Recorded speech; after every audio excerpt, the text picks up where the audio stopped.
안녕하세요. 저는 얼마 전 남편과 이혼하고 아이 둘을 키우며 살고 있는 40대 싱글맘이에요. 이번에 이런 사연글을 쓰게 된 건 제가 겪은 충격적인 상황을 전하고 세상에 이런 쓰레기들도 있다는 걸 여러분들께 알려주기 위해서예요. 제가 이혼한 이유 한번 들어보시겠어요? 저는 결혼 당시에는 사회복지사였어요. 어릴 때부터 특정 직업에 애착을 가지는 타입은 아니어서 깊게 공부하는 스타일은 아니었어요. 사회복지사도 초고령 시대에 진입하면 노인 돌보는 사업은 망하지 않겠다는 생각으로 가볍게 택한 직업이었죠. 결혼 후 취득한 요양보호사 자격증도 사회복지사를 하다 보니 요양보호사 자격증도 유용할 것 같아서 취득한 거였어요. 그렇듯 저는 직업에 관해서는 특별히 집착하는 건 없었어요. 그리고 나이 30에 때가 됐다는 생각에 평범한 회사원이었던 남편과 결혼하고 바로 첫째 아이를 가졌었죠. 결혼할 때도 시댁에는 아무 문제도 없었어요. 시모는 자기 이름을 걸고 가게를 운영하는 멋진 중년을 보내는 분이셨고, 시부는 쾌활하고 언변이 좋은 성격 좋아 보이는 분이셨거든요. 남편도 그런 시부를 닮아 말도 잘하고 사람을 재미있게 해주는 사람이었어요. 그래서 결혼을 선택한 것도 있었죠. 그런데 그런 시부와 남편 사이가 처음에는 많이 나빴어요. 너 그 회사 때려치우고 그냥 엄마 밑에서 가게나 하라니까. 꼴랑 그만큼 벌어서 저 자식 밥은 어떻게 먹여 살릴래? 요즘 세상에 남자 혼자 벌어서 살 수 있을 리가 없잖아요. 와이프도 같이 돈 버는데 아버지가 왜 난리예요? 그리고 불확실하고 불안정한 수입보다는 적어도 확실한 수입이 낫죠. 볼 때마다 남편 직장 때문에 엄청 싸우곤 했거든요. 그런데 그게 점차 달라지게 됐어요. 결혼하고 한 6, 7년쯤 한창 싸우고 지지고 볶던 시부의 남편이 둘도 없는 친한 친구처럼 죽이 아주 척척 잘 맞더군요. 게다가 시부 말이라면 꿈뻑 죽는 남편을 보면 이제야 철이 좀 들었나 싶은 마음 반, 그래도 이건 좀 너무 과한 거 아닌가 하는 마음 반이었어요. 시부의 부탁을 뭐든 들어주려는 것이 나쁜 건 아닌데 그게 남편의 일이 아니라 저의 일이 되어버리는 건 기분이 퍽이나 나쁘더군요. 가게를 열심히 꾸려가던 시모가 너무 아팠던 적이 있었어요. 몸 상태가 너무 좋지 않아서 여러 병원을 찾다가 결국 큰 병원에서 해본 검사에서 혈액암이 발견됐죠. 시모는 입원하게 됐지만 급격히 쇠약해지는 바람에 간병을 할 사람이 필요하게 됐어요. 며느라가, 네가 네 시어머니 좀 모셔라. 시부가 다짜고짜 그 말부터 툭 꺼내더군요. 상의가 아니라 통보였죠. 그게 얼마나 기분 나쁜 일인지 다들 아실 거예요. 저는 기분이 상했지만 일단 감정을 다스리고 시부에게 되물었죠. 아버님, 저도 할 일이 많은데 차라리 전문 간병인을 쓰는 게 어떨까요? 간병인은 돈 많이 들잖아. 그 돈 들이느니 네가 하는 게 낫지. 어차피 너도 그 뭐냐, 간병하는 거 자격증 있다고 하지 않았어? 요양보호사 자격증은 있지만 저는 따로 직장이 있잖아요. 지금 일하면서 살림하며 애 보는 것도 힘든데 이 상황에 어머님까지 모시면 너무 힘들어서 아무것도 제대로 못해요. 돈이 많이 든다는 이유로 간병인을 안 쓰겠다는 말에 기도 안 찼죠. 그럼 저는 무보수로 부려먹어도 되는 노동력인가요? 솔직히 남편이 돈이나 많이 벌어왔으면 저도 이런 고민할 거 없이 일 그만두고 시모 케어하러 갔겠죠. 하지만 지금 저희 상황에 저까지 일을 그만두는 건 너무 무모한 행동이었어요. 그래서 저는 멀뚱하게 서 있는 남편에게 계속 눈치를 주고 있었어요. 그런데 남편이 뜬금없이 저한테 그런 말을 하더라고요. 여보, 모르는 사람한테 우리 엄마 맡기느니 그냥 당신이 봐주면 안 돼? 아버지 하는 말씀도 다 맞는 거고 솔직히 간병인 믿음직스럽지도 못한데 차라리 그런 사람에게 돈 주고 맡기느니 당신한테 맡기는 게 낫지. 당신 진짜 진심으로 그런 말 하는 거야? 나 일 그만두면 지금 당장 나가는 돈 다 펑크야. 모아놓은 돈도 많이 없는데 무슨? 엄마한테 이야기해서 일단 보험금 나오는 걸로 당신 월급만큼 달라고 하면 되지. 당신이 간병해주는데 그런 것도 못 해주겠어? 시모와 전혀 상의되지 않은 듯한 말투에 저는 걱정부터 앞서기 시작했어요. 두 사람 하는 걸 보니 제가 하겠다고 말하기 전에는 집에도 안 보내줄 것 같더라고요. 돈 문제만 해결되면 시모 돌보는 거야 일하는 거라고 생각하고 하면 되기는 한데 이럴 때는 남편이 외동인 게 정말 원망스럽더라고요. 결국 시부 말에 동조한 남편 때문에 저는 떠밀리듯 억지로 시모 병간호를 맡게 됐어요. 진짜 일하는 것처럼 오전부터 오후까지 일하고 저녁에는 집에 와서 애들 보고 살림하고 그렇게 하기로 결정했죠. 정말 싫은 일이 될 거라는 제 예상과는 다르게 생각보다 의미 있는 시간이 되었어요. 병간호하는 첫날 시모가 제게 그러더군요. 아가, 너 혹시 내 가게에서 일할 생각은 없니? 어머님 가게요? 제가 어머님만큼 요리를 잘하는 것도 아닌데 어떻게 거기서 일을 해요? 요리를 하는 게 아니라 운영을 하는 거지. 요리는 주방장한테 맡겨놓고 너는 가게를 굴리는 거야. 내가 이렇게 되고 나니 생각보다 내 가게에 애착이 많았다는 걸 느꼈어. 그걸 모르는 사람들에게 주느니 너한테 맡기고 싶은데 생각 있으면 배워보련? 정말 뜬금없는 제안이었지만 흥미는 생기더군요. 어차피 지금 있는 직업에 커다란 사명감이 있는 것도 아니었고 가게를 물려준다는 말까지 들으니 없던 흥미도 생길 수밖에 없더군요. 그렇게 그 다음 날부터 시모의 병수발을 들면서 시모 가게 일을 배우기 시작했어요. 시모 병원 입원 몇 달 전부터 시부가 가게를 운영하고 있었는데 매번 적자라 시모가 신경을 많이 쓰고 있다고 하더라고요. 그렇게 가게 운영에서부터 레시피까지 상세하게 저한테 알려주셨어요. 그래서 병수발 드는 내내 그리 힘들거나 지루하지도 않았죠. 그렇게 시간이 지나고 시모의 이식 날짜가 잡혔어요. 조혈모 세포 이식이었는데 천운인지 이식센터에 시모와 맞는 공여자의 골수가 있었던 거죠. 그렇게 날짜가 잡히니 시모가 제게 그러더군요.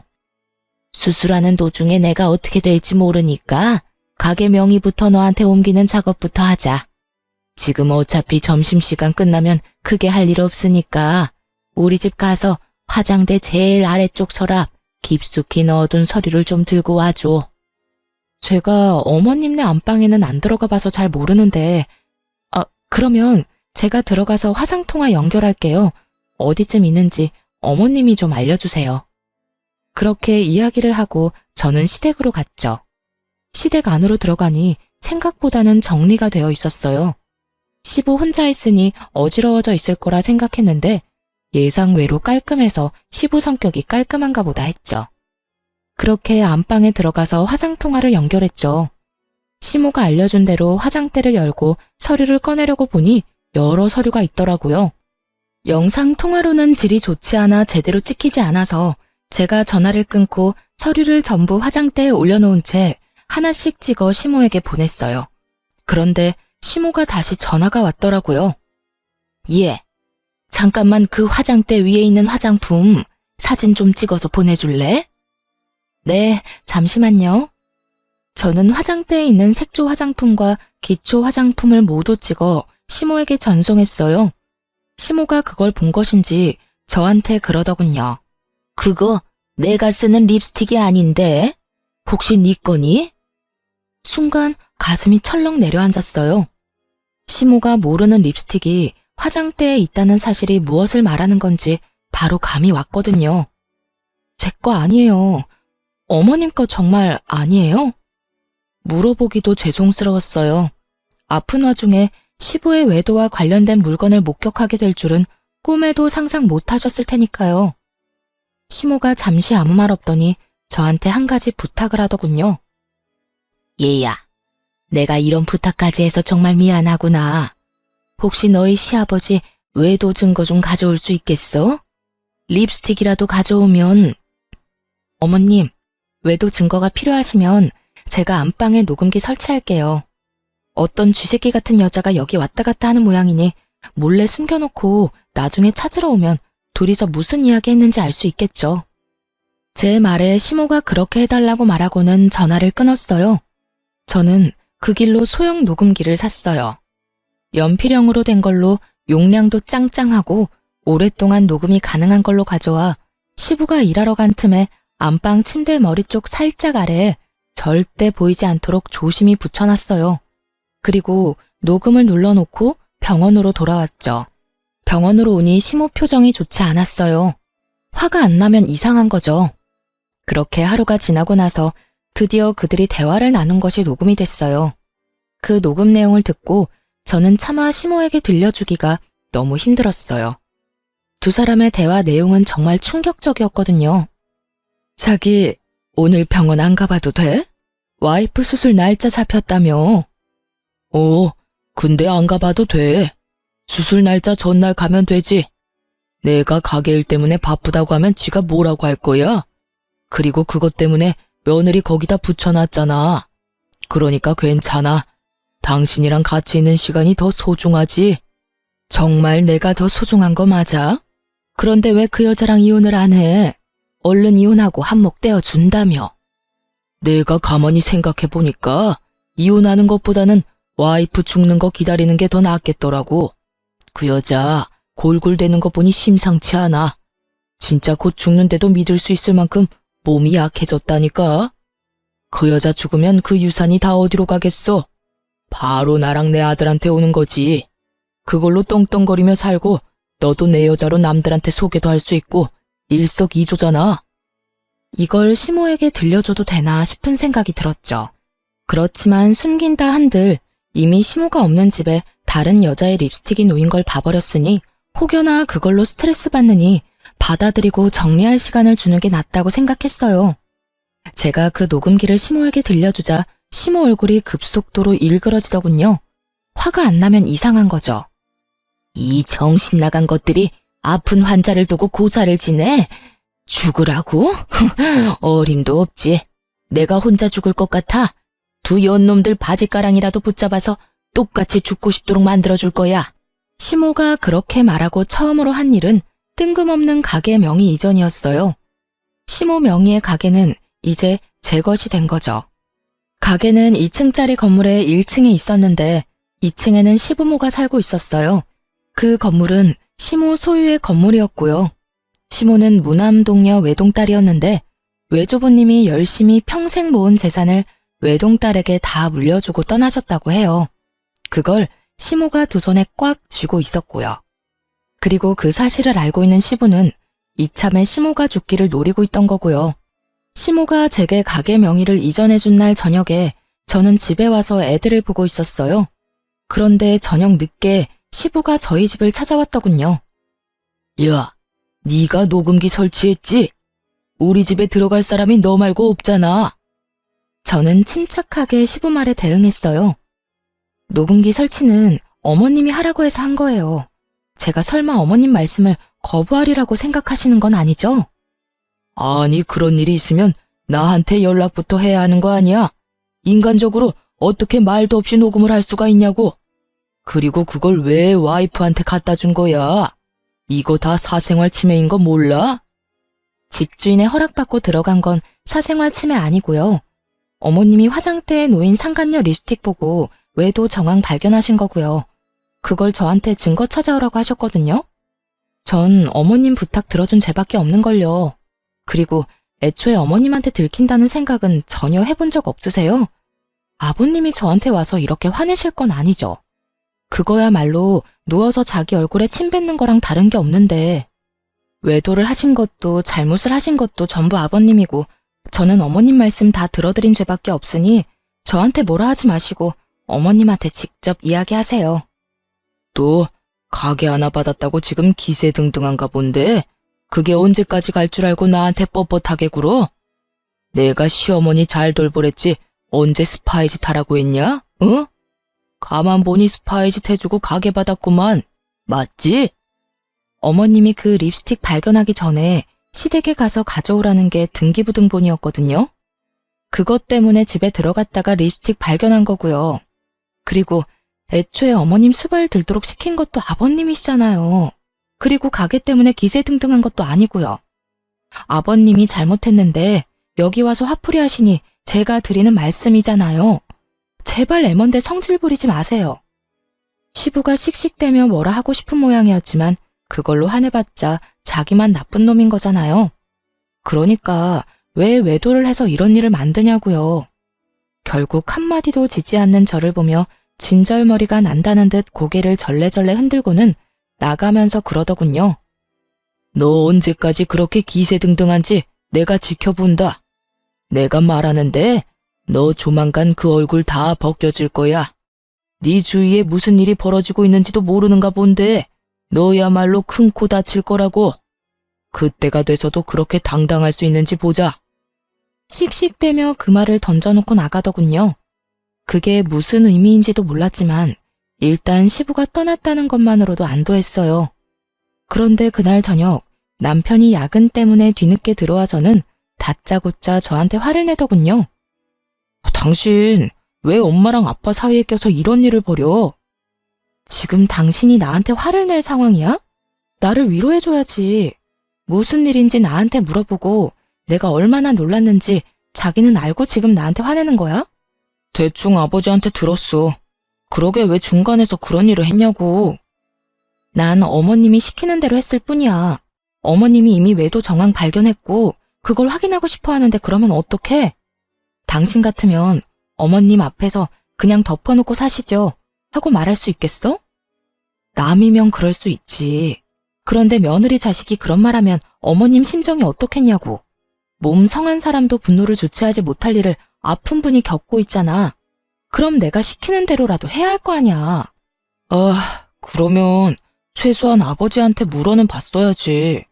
두 분 사이 틀어놓는 게 네 일은 아니잖아. 관계는 이미 아버님이 바람 피울 때부터 틀어진 거 아니야? 당신 근데 묘하게 아버님 편만 드네? 아무리 아버님이랑 친해도 이건 좀 아닌 거 아니야? 당신 어머님이야. 내 어머니가 아닌데도 나는 이렇게 화가 나는데 어떻게 당신은 그렇게 냉정해? 그럼 그 상황에서 내가 어머님을 속였어야 했어? 진짜 그게 맞는 일이냐고. 아니, 내 말은 그냥 끼어들지 말았어야 했다는 거지. 그런 일 있으면 나한테 이야기를 하던가. 그때는 그런 생각이 안 들었는데 지금은 당신한테 말 안 한 게 다행이라는 생각이 드네. 당신한테 말했으면 아버님한테 다 이야기했을 거 아니야. 그러면 아버님 외도 준 거 사라지고 어머님만 억울했겠지. 너는 그 녹음기에 무슨 내용이 들어있는지 듣기는 했어? 얼마나 더럽고 천박한 이야기들이 들어있었는데. 들었어, 다 들었어. 근데 그게 뭐? 그렇게 된 것도 아니고 그냥 계획인 거잖아. 터무니없는 현실성 없는 계획. 그거 가지고 사람 몰아가는 건 아니지. 순간 남편의 그 말에 수상함을 느꼈어요. 왜 이렇게 시부 편을 드는 거지? 기분이 묘하게 이상했어요. 그리고 가게 명의 변경한 거 그것도 아버지한테 돌려줘. 당신이 가질 게 아니잖아. 그 가게 명의가 어머님이야. 어머님이 나한테 주신 거고. 병수발 들러간 첫날에 나한테 그 가게 주고 싶으니 가게 일 배우라고 하셨거든? 당신 진짜 점점 이상해. 왜 그렇게 아버님 편만 들어? 왜? 너도 남자라서 바람 피운 남자의 마음이 이해가 가? 제가 그렇게 추궁하자 남편이 눈에 띄게 당황하더니 갑자기 옷방으로 들어가 버리더군요. 그런 거 아니야. 그냥 아버지한테 말 전해 들으니 상황이 딱해 보여서 그렇지. 그런 거 아니라고. 너무너무 수상한 남편 모습에 결국 저는 흥신소에 남편 뒷조사를 의뢰했어요. 그리고 남편이 좀 더 자유롭게 무슨 일이든 저지르기 쉽게 만들어줬어요. 아이들을 친정에 맡기고 저는 시무병원에서 당분간 지내겠다고 말했죠. 시부가 다시 찾아올까봐 무서우니 시모 곁에 있겠다고요. 그랬더니 남편은 별말 없더군요. 사람을 붙여놓고 난 뒤에 아침마다 남편의 행선지에 대해 물었어요. 평일은 거의 대부분 남편 행선지와 조사한 사람의 행선지가 같더군요. 다른 사람을 만나는 것 같지도 않고요. 그런데 주말에 시부와 낚시를 가겠다고 하더군요. 그래서 시부에게도 전화해서 물어봤어요. 이번 주 주말에 병원 오실 거냐고요. 둘이 싸운 게 있어서 상냥한 말투는 아니었지만 시부가 이번 주에는 남편과 낚시를 갈 거라고 하더라고요. 평소에도 둘이 이렇게 자주 낚시를 하러 갔기 때문에 처음에는 별 생각 없었어요. 하지만 그 다음날 조사 직원이 보내온 내용은 그들의 말과는 정반대였어요. 남편이 낚시를 간 것이 아니라 여자와 여행을 갔더라고요. 제가 없는 틈을 타 멀리 물 좋고 바람 좋은 곳으로 내연녀와 여행을 떠났더군요. 마누라는 자기 어머니 병수발 들도록 만들어두고 말이죠. 둘이서 팔짱 끼고 뺨에 뽀뽀하는 사진이 수십 장이나 찍혀 있는 걸 보고 제 속도 부글부글 끓었어요. 알고 보니 시부도 그날 상간녀를 만난 모양이더라고요. 서로가 서로의 외도를 숨겨주고 있었던 거죠. 그렇게 서로의 마누라를 속이고 부자가 똑같이 상간녀와 놀아났다고 생각하니 머리 끝까지 화가 났어요. 저는 참지 못하고 시모에게 달려가 울었어요. 왜 그러니? 왜 이렇게 울어? 무슨 일이 있었어? 시모의 목소리를 들으니 눈물이 왈칵 더 나오더군요. 한참 흐느끼던 저를 토닥이던 시모에게 제가 하소연하듯 말했죠. 어머님, 어쩜 좋아요? 그 사람도 바람 피는 것 같아요. 제 말에 시모의 토닥거림이 멈췄어요. 제가 고개를 들어 시모를 보니 시모 표정이 울상이 되어 있더군요. 이게 대체 다 무슨 일이니? 넌 그걸 어떻게 알았어? 얼마 전에 아버님이 오셔서 저한테 화내신 적이 있거든요. 그런데 남편이 아버님한테 무슨 이야기를 들었는지 아버님 편들면서 저한테 화를 내더라고요. 제가 거기에 끼이면 안 됐었다면서 저를 탓하더라고요. 그러면서 가게 명의도 아버님한테 돌려주라고. 주말에 아버님이랑 낚시를 간다고 했어요. 아버님도 남편이랑 낚시 간다고 했고요. 그런데 알고 보니까 두 사람이 만나지도 않았고 서로 각자 내연녀를 만나고 있더라고요. 두 사람이 어머님이랑 저를 둘 다 속이고 있었어요. 어머님한테는 죄송한 말이지만 정말로 이혼하고 싶어요. 그 사람이랑 같이 살맛대고 살고 싶지가 않아요. 시모가 다 이해한다는 듯 제 어깨를 두드려 주더군요. 나와 너를 여기에 처박아 두고 자기들끼리 아주 신이 났구나. 부전자전이라더니. 그런 못된 것만 배워 처먹어서 마누라 힘들게 하는 자식놈이나 자식놈한테 가르쳐줄 게 계집질밖에 없던 멍청한 남편놈이나 내 인생의 실패작이나 다름없어. 어머님은 어떡하실 거예요? 나도 그놈과 이혼할 거야. 감히 내 재산을 두고 상간녀랑 그런 대화를 한 놈을 내가 용서할 리가 없잖니. 다만 지금이 아닌 거지. 그렇게 시모와 이야기를 나누고 병원에서 나오는데 병원 입구 쪽에서 시부가 기다리고 있더군요. 이야기 좀 하자. 저는 드릴 말씀이 없는데요. 내가 할 말이 있어. 너, 네 남편 바람 피는 건 알고 있어? 그거 알고도 지금 이렇게 유유자적한 거야? 우리 아들, 너 안중에도 없어. 그 여자랑 벌써 몇 년째 만나고 있는 것도 내가 잘 알지. 그걸 알고 있으면서 숨겨줬다는 건가요? 저도 이미 다 아는 사실이에요. 아버님이 말 안 해줘도 제가 다 조사했거든요. 서로 주고받은 게 많던데요. 그래, 나도 너 싫어. 그러니까 이혼이나 할 준비해. 그리고 네가 가져간 가게는 우리가 다시 가져올 거야. 알아들어? 우리가 누군지는 모르겠지만 전 주인은 어머님이시고요. 유책 배우자이자 내연녀가 있는 남편에게는 아주 불리한 싸움이 될 거예요. 제가 원하던 거였는데 남편도 원한다니 다행이네요. 말 한마디 안 지지? 너 앞으로도 그럴 수 있나 두고 보자. 그리고 앞으로 여기 오지 마. 네가 와이프한테 쓸데없는 바람 불어넣는 거 안다. 그 사람 성격에 나랑 이혼하는 거 죽어도 못해. 근데 네가 옆에서 살랑살랑 꼬드기면 그 여자 마음이 약해서 넘어갈 수도 있지 않겠어? 그러니까 앞으로 여기 얼씬도 하지 마.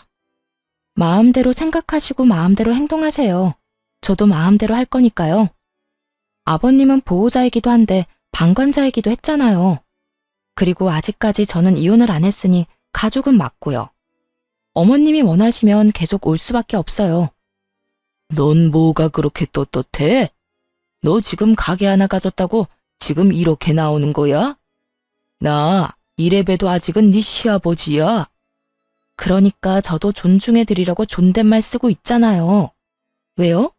이제 와서 제가 어머님한테 가게 하나 받으니까 다른 재산도 뺏길까봐 걱정되세요? 그러면 애초에 바람을 피우지를 말았어야죠. 도대체 잘못한 사람이 누군데 왜 저한테 성질인데요? 저도 피해자거든요? 지나가는 사람 붙잡고 물어봐요. 누가 과연 떳떳해야 하는 건지. 제가 떳떳한 이유는 제게 잘못이 없기 때문이고 아버님이 저를 보며 못마땅한 이유는 제가 바른 말만 하기 때문이겠죠. 그렇게 시부에게 일침을 놓고 돌아섰어요. 시부와 싸워봤자 아무것도 해결되는 것도 없으니까요. 그런데 돌아오는 길에 너무 화가 나는 거예요. 제가 왜 이런 취급을 받고 있나 싶고 왜 저딴 인간이 나한테 그런 소리 하는 거 참아야 하나 싶고 그래서 남편을 불러냈어요. 아무것도 모르는지 남편 놈은 태연스레 제가 말한 곳으로 오더군요. 갑자기 왜 밖으로 불러내? 집에서 이야기하면 되잖아. 귀찮다는 듯 말하는 남편 놈을 보며 저는 남편을 째려보며 말했죠. 집에 도착할 때까지 참을 수 없었거든. 내가 방금 아버님한테 들었는데 당신 바람 핀다며? 여자 있다던데? 그래서였어? 그래서 당신 아버지 편들면서 나한테 화냈냐? 갑작스런 제 말에 남편 놈이 당황했는지 얼굴이 하얗게 질리더라고요. 그게 무슨 소리야? 아버지가 그랬다고? 당신이 뭐 잘못 들었겠지. 잘못 듣기는 뭘 잘못 들어? 당신 아버지가 나한테 직접 이야기한 건데 나더러 빨리 이혼하라더라.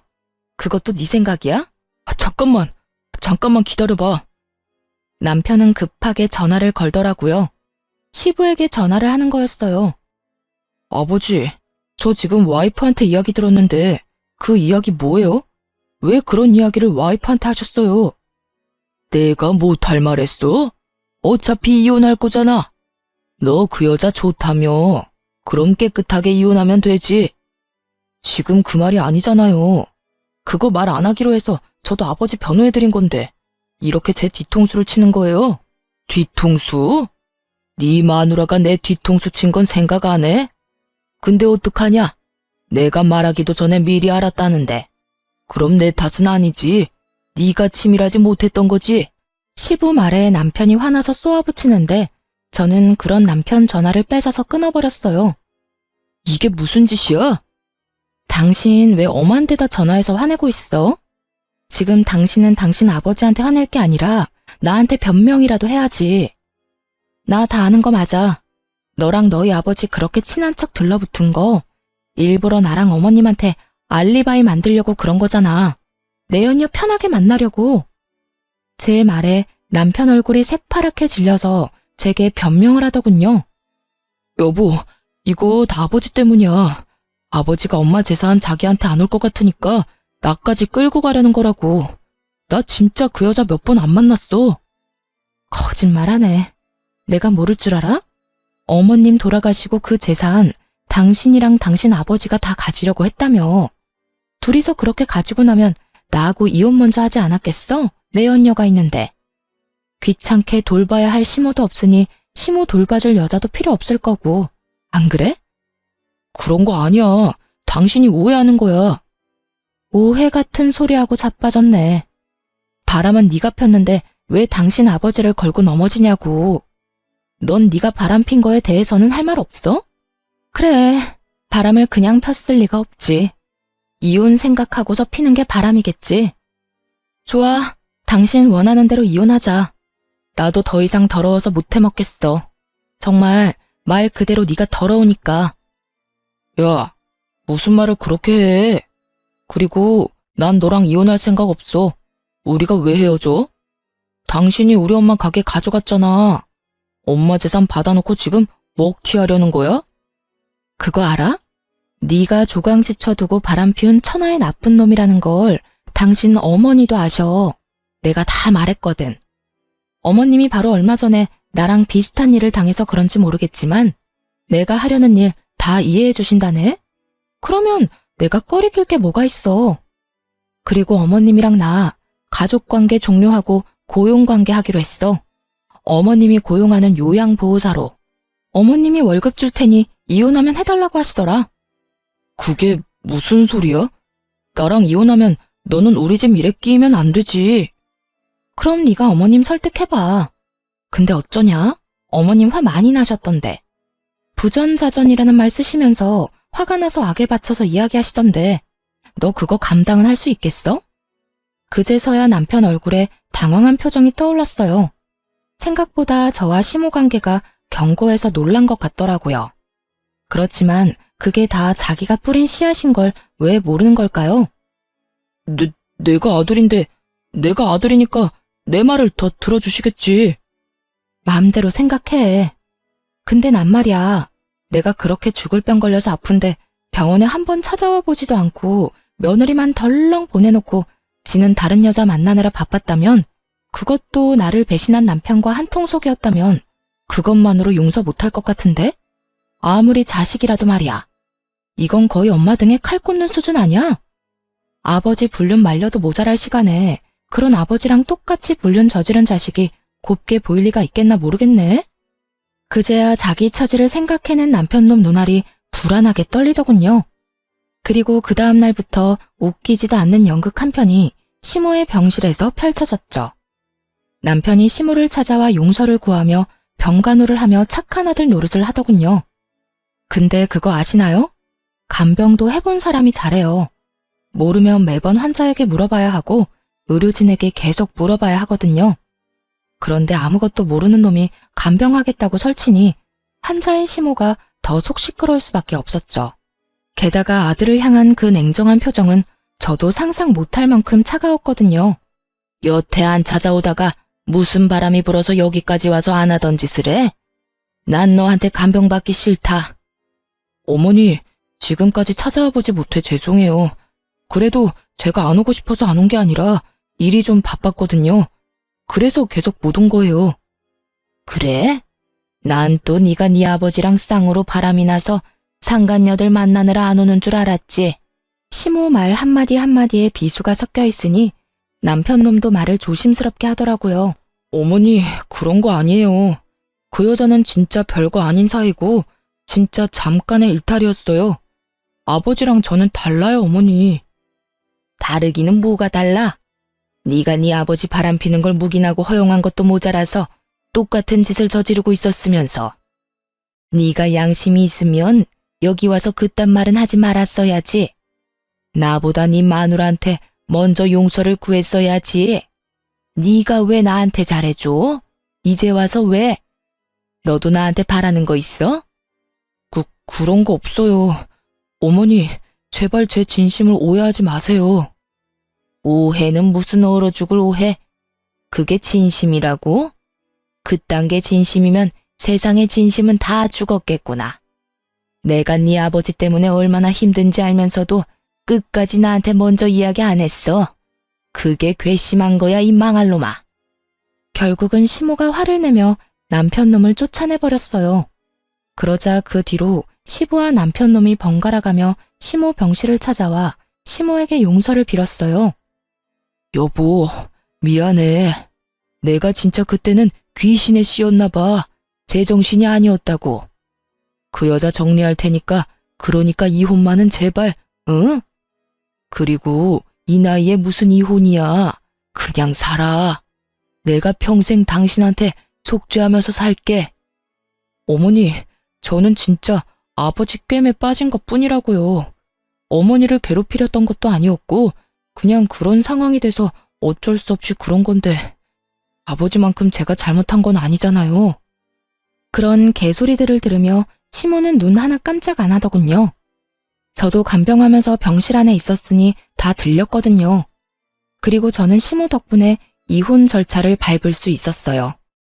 저희 신혼집은 시모 명의였고 남편과 제 사이에 모아둔 돈도 많이 없었으니 재산 분할할 것도 그리 많지 않았죠. 하지만 남편놈은 유책 배우자가 돼서 저에게 엄청난 위자료를 줘야 했어요. 그리고 상간녀 소송도 역시 같이 진행했죠. 바람을 핀 건 두 연놈이니까요. 상대방이 몰랐으면 또 모를까 알면서 사귀고 있는 게 분명했거든요. 그 상간녀가 남편 직장 동료였으니까요. 직장 동료들 다 불러서 결혼까지 했는데 남편이 결혼했다는 걸 모를 수가 없었으니 그 여자도 벌을 받는 게 당연하죠. 그런데 시모가 조용히 저를 불러서 이야기하더군요.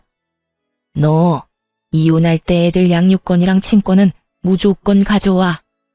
물론 가져올 생각이었고 가져왔지만 시모가 무슨 생각으로 가져가라는 말을 한지는 몰랐어요. 그런데 이혼이 법적으로 결정되고 나서야 저는 시모의 의도를 알게 됐어요. 시모가 이혼을 확인하자마자 본인의 재산을 손주들에게 증여를 해줬거든요. 가게가 있던 2층짜리 건물이랑 저희 신혼집이요. 그리고 평소처럼 용서를 빌려온 남편과 시부에게 시모가 말해줬어요. 내 가게, 건물, 그리고 너희 신혼집, 내 손주들 앞으로 증여했어. 너희처럼 여자 눈에 눈물 흘리도록 만든 놈들한테 내가 물려받은 거 단 하나도 줄 생각 없어. 여보, 도대체 왜 그런 짓을 했어? 지금 친권이 누구한테 가 있는데? 당신 재산 저 며느리가 함부로 쓰기라도 하면 어쩔 거야? 함부로 써? 당신한테 맡겼으면 순식간에 사라졌겠지. 나 죽으라고 고사도 지내는 판에 그 부동산 돈으로 바꿔서 다른 여자 먹이고 재우고 입히는데 열심히 썼겠지. 그 꼴 보느니 손주들한테 주는 게 낫지. 억울한 표정의 시부에게 시모가 윽박질렀어요. 그런데 묘하게 남편 놈은 조용하더군요. 지금 이 상황에 그나마 시부보다는 유리한 게 남편 입장이었잖아요. 시모가 죽으면 유산이 자기한테로 올 가능성이 높아졌으니 긁어 부스럼 만들고 싶지 않은지 숨도 안 쉬고 조용히 있더라고요. 그런 남편놈에게 저도 선물 하나 던져줬어요. 남편 상간녀가 남편이랑 같은 직장이니 찾아가서 친절하게 어떻게 된 과정인지 다 알려줬거든요. 저희 이혼하고 이미 남남됐으니까 알려줄게요. 저희 신혼집 명의가 시어머니 앞으로 되어 있었거든요. 그런데 이혼하자마자 어머님이 저희 아들들한테 증여를 했어요. 그러니까 그 남자 아무것도 없는 개털이에요. 집에서 곧 나가야 할 거고 위자료도 나한테 줘야 하고 매달 양육비도 보내야 하죠. 아, 그리고 당신도 상간녀 소장 받게 될 거예요.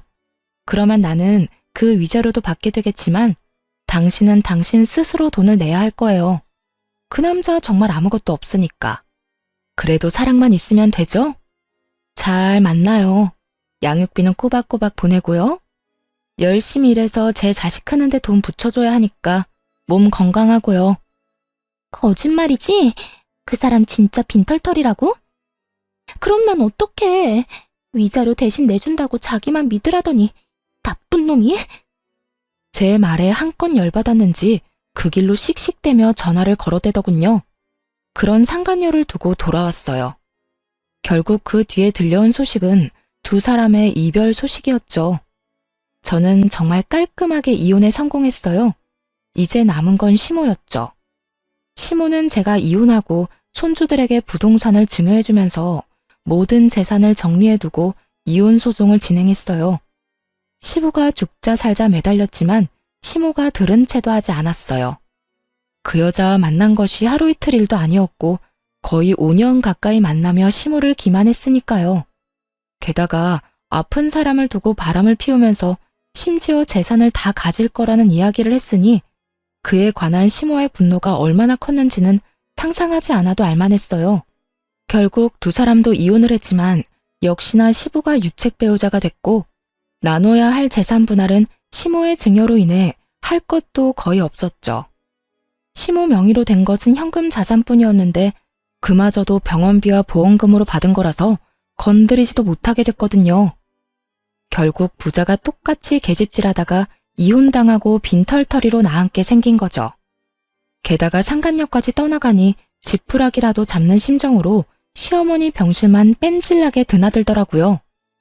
어머님은 자기가 오래 살지 못할 거라 생각했는지 마음을 단단히 먹고 시부를 빈털터리로 만들었고요.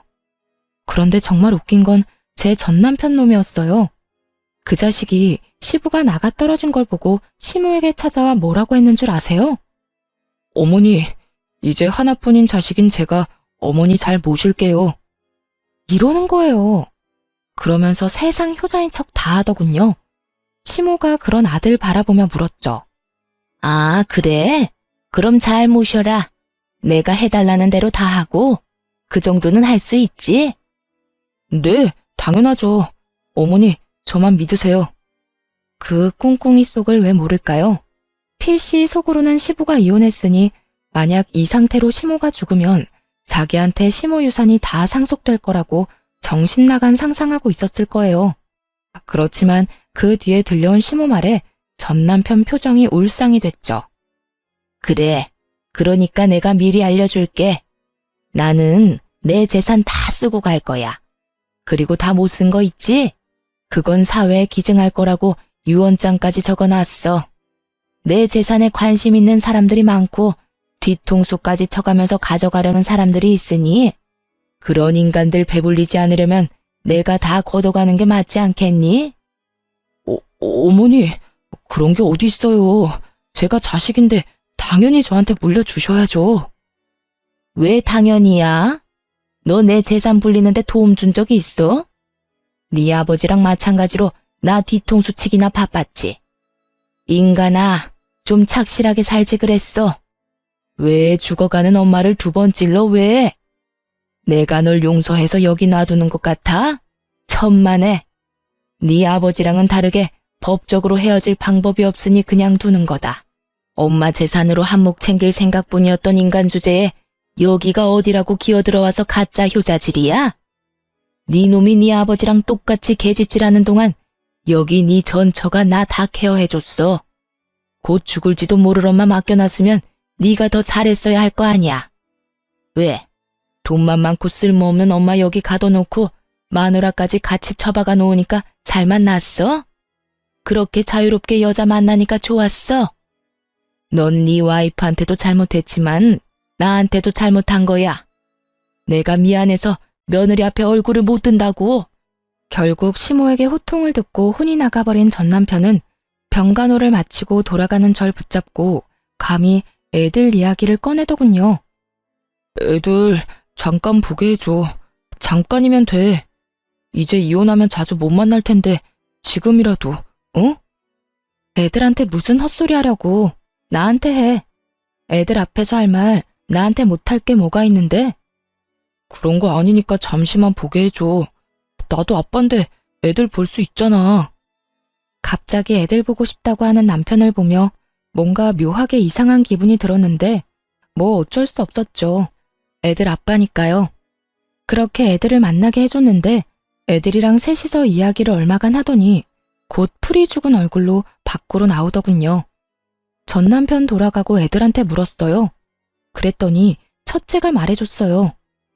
아빠가 우리한테 예전처럼 엄마 아빠 다 같이 살고 싶지 않냐고 묻던데 우리가 엄마한테 말하면 같이 살 수 있다고. 속으로 열불이 났어요. 이게 하다하다 안 되니 시모에게 재산 증여받은 아들들에게 나를 회유하라고 요구한 거였어요. 하긴 자기 딴에는 답답했겠죠. 이제 곧 신혼집에서도 떠나야 하니까. 전 남편 완전 개털이었거든요. 그래? 그래서 넌 뭐라고 했는데?